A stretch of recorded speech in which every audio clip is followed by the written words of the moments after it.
Well, Iran is planning to send 2 aid ships to Gaza, and the country's navy is being put on standby to escort humanitarian convoys to the blockaded area.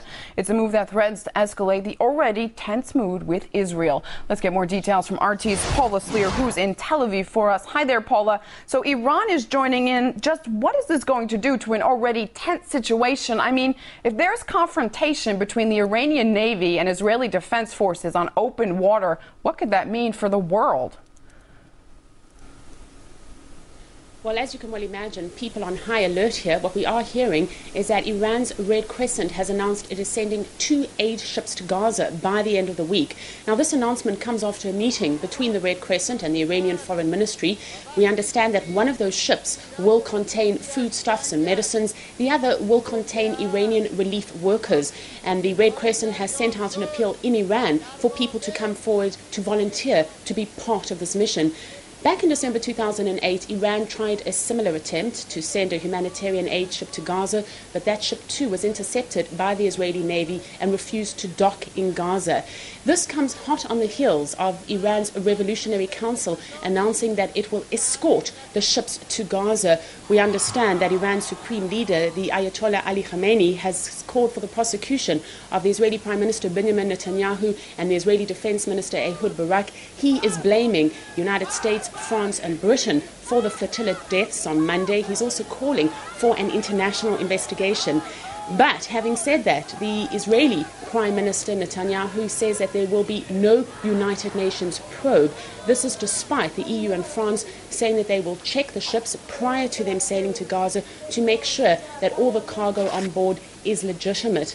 Concerns of violence were also exacerbated today when the Israeli army confirmed that it had killed 4 Palestinian Navy divers. The men were off the coast of Gaza. According to the Israeli army, it was a squad of militants in diving suits. But according to the Al-Aqsa Martyrs Brigade, which is the armed wing of the Palestinian Fatah group, the men were simply a marine unit in training.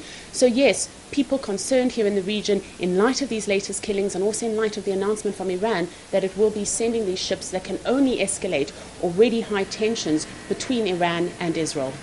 Well, Paula, Turkey says it's cutting ties with Israel unless it apologizes for last week's killing of 9 activists. And now a major security conference is taking place in Istanbul. Do you think that Israel is going to have more pressure put on it there? I think Israel certainly will have more pressure put on it there. What we do expect to come out of this conference, to which 9 heads of state are attending. They include Russia, Iran, Pakistan and Afghanistan. It's a security conference.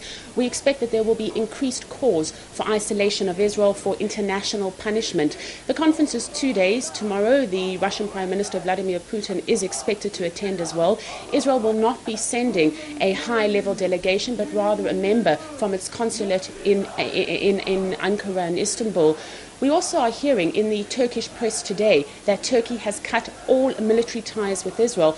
Earlier today, there were Turkish air military drills held. Israel was not participatory of them, whereas in the past it would have been. We're also hearing from the Turkish Prime Minister that Israel needs to be punished over this whole Gaza flotilla incident. He says that nothing will ever be the same between both countries, and to quote him, Israel has violated the biblical code of thou shalt not kill. Attending this conference is the Turkish Foreign Minister. He has insisted that despite what the Israeli Prime Minister Netanyahu says, Israel has to accept a United Nations probe. He says that if it does not, it's an indication that Israel has something to hide. Live from Tel Aviv, RT's Paula Sleer tracking tensions in the region. Thanks, Paula.